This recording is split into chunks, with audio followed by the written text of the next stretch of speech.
Alrighty then, ladies and gentlemen, this video is all about the new grading policy from Garland ISD regarding the COVID-19 and everything else going on with this school year. Now, I have been trying to keep this video from airing only because I'm still trying to figure out everything that's going on, but luckily today, during a meeting, everything was solidified and everything was good to go. So I'm going to go over everything going on with the COVID-19, grading expectations for Garland ISD, and how that correlates for my class. All right. So without further ado, let's get into it.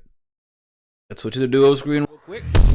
All right. So real quick. So let's scroll all the way up top. So it says COVID-19 grading expectations. Let me see if I can bring this up a little bit more bigger for those of you guys who can see. All right.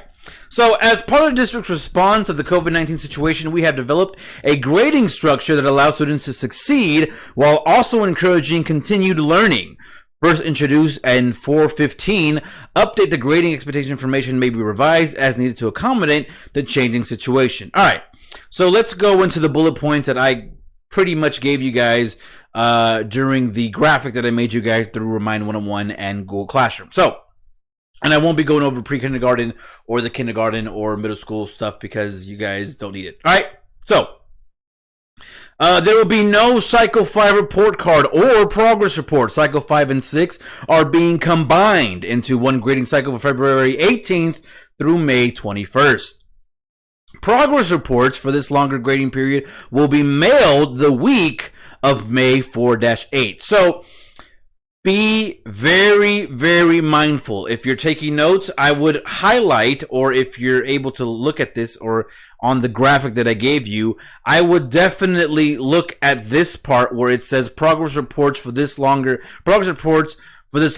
grading period will be mailed the week of May 4th. Right now it is 4/20 when I recorded this video. So that means the week of May, that means we have one, about maybe, technically we only got one more week. So with that being said, progress reports are coming out real quick.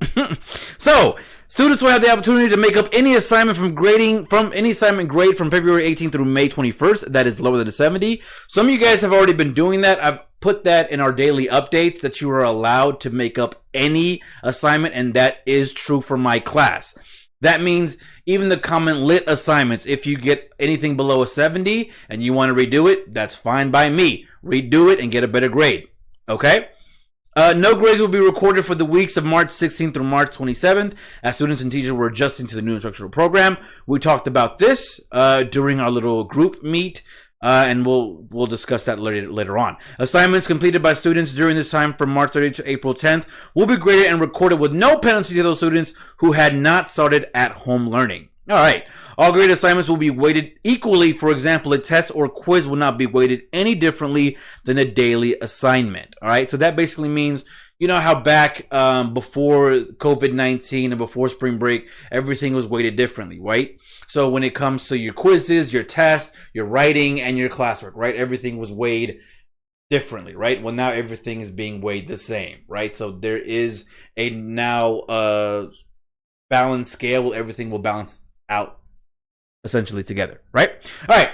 So there will be no district assessments, including final exams. So that's an amazing thing for you guys. There's no final exams and no district assessments. If the overall average of the second semester or yearly grade is lower than a 70, keyword, lower than a 70, students will receive an incomplete for that subject. Students will have to make up work over the summer to earn credit. Now, that is very, very important. Why? Because this basically means if you do not have a 70% on Skyward, okay, by the end of May 18th, okay, then that means, or technically by the end of the year, then you will be redoing all these assignments from what this says in summer, and you will have to make up that work, okay, to get that credit. So please do not get behind and be checking your grades on Skyward. If you need my help, if you need something clarified, email me, message me on Reminder 101. I'm available through my office hours, which is already available on the graphic that I made you guys available on Google Classroom and on Reminder 101. So please understand that this is very, very important for you to pass 9th grade.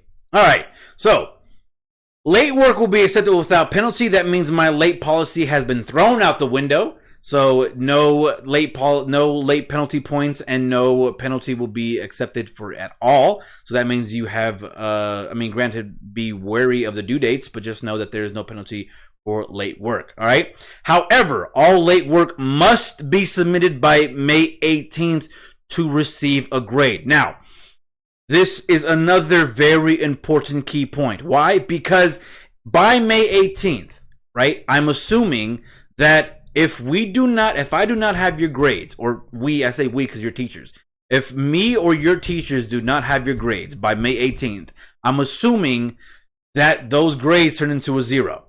And I'm assuming that you will be failing that semester for whatever course you're taking. So keep in mind that May 18th is the last day for all assignments to be graded or to receive a grade, okay? Paper packets will be mailed for students who are not able to participate in online learning with directions for submitting paper packet assignments. Now, I haven't gotten any clarification on paper packets at all. Again, with this rollout, I was still trying to figure out all the situations here. When I get a concrete, full understanding of what we're doing in terms of how we're mailing and what we're doing for paper packets, then we'll wait. But until then, I will keep you guys up to post. Technically, I will keep you guys up to date and figure out where we're going from there. Now, the assignment schedule. The table below provides details on the number of assignments per week for the remaining weeks of the school year by subject area. So let me go down to 6 and 12. So, middle school and high school. So technically we have 1, 2, 3, 4, 5, right? So we have 5 assignments, okay? So with that being said, within those 5 assignments, that's 5 weeks. So yes, that's right. Technically, we only have 5 more weeks. Now, I'm not a mathematician, and I never said I was. My number in math may be out, but the way I'm looking at this, it only looks like I'm only giving 5 assignments. Because I'm not a numbers guy, but if this is what it looks like to be, 2 for math, 2 for math, 2 for math, ELAR, 2, 2, 2, 2, right? That's 2, 4, 6. That's a lot of assignments for 1 week for you guys. So for my class, now this is only for Mr. Navarro's class, okay? I'm only doing 1 assignment per week. I'm not giving you guys 2 assignments, and I've already said I'm giving you guys Common Lit, and I will not be giving you guys 2 assignments because that's overwhelming you guys, and that's a lot to do. But the due date still stands, and that will be updated on Google Classroom. But just know these are the dates for the assignments, okay? Again, it shows right here, all late work must be submitted by May 18th to receive a grade, okay? All right. These are the frequently asked questions. I will not go over this because you guys can read that yourself. Again, this all can be located at the Garland ISD website at garlandisd.net/content/COVID-19 grading expectations. All right. So with that being said, let me switch back to the regular screen and understand that that is the recommendation for my class alone. But technically, it should be all the same for all your other teachers. If you have any questions, comments, or concerns regarding this new grading cycle or the grading expectations going forward, email me or message me on Remind 101, and I can give you guys a one-on-one group meet, or I'm sorry, they call it Google Meet, with you guys during my office hours, or we can just chat about it on Remind 101 so I can give you more clarification. All right. So this is a video for COVID-19's grading expectation for Garland ISD. Again, please feel free to reach out to me. Thank you guys so much for watching. See you guys next time.